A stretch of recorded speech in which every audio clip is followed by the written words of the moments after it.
Hello, Farah Peterson here talking about informed consent. We are diving into the American Counseling Association Code of Ethics 2014.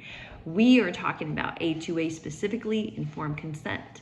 So in layman's terms, that basically means as a client, what am I getting myself into before a counseling session? What do I need to know? We are to find a sample. I found a sample on the internet. Kathleen Kalidous. She is a clinical mental health counselor, RPT, in the state of Utah. She has an informed consent and clients' rights. I looked this over. I'm comparing it to the American Council ACA Code of Ethics 2014 to my state board rules and regulations in Utah.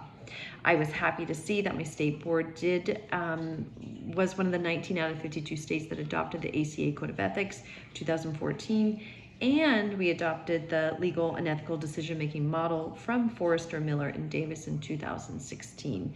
And of course, we have that lovely federal law, the HIPAA law from 1996 that Bill Clinton signed. That is the Health Insurance Portability and Accountability Act. You can find that on US Department of Health and Human Services.gov. So we're comparing this. When I look over her form, she has just about everything that I would have on it. She has the confidentiality, she has the HIPAA. She then goes into the state and local laws that she must report child abuse, sexual abuse, or neglect of minors and the elderly. She just goes on for the rights of the records, all the way down to the client responsibility. Client responsibility, I really appreciated that. That reminded me of the American Counseling Association 2014 preamble, where we're fostering autonomy in the client. And basically the client does have some responsibilities just as the counselor does. And I thought that was really neat. She goes into fees, just everything that I would have. The only thing I think she might be missing would be section H.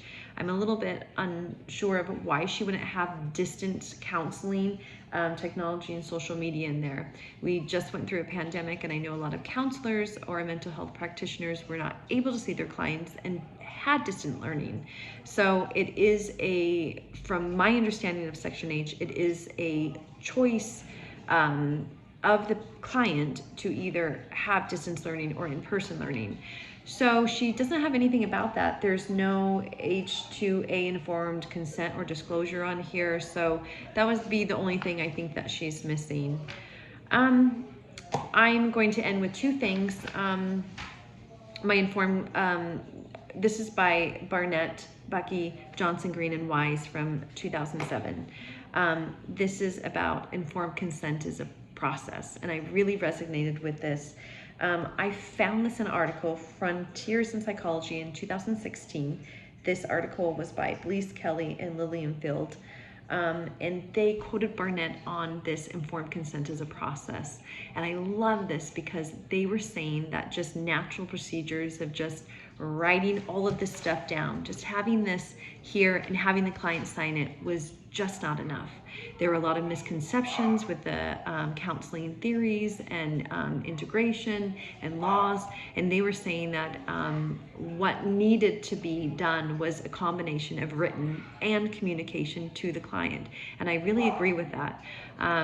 They also stated that this is Barnett, 2007, stated in this article that the information be provided to patients prior to treatment. So it's before, but Barnett also was saying that the disclosure should be ongoing. It should be a process. We should be talking about our this information to our client on a regular basis. It should be an active exchange where if they have any questions or they need to know something specific about the law, I think that would be of their great benefit. And then I'm just ending with Hebrews 6:10. I love this.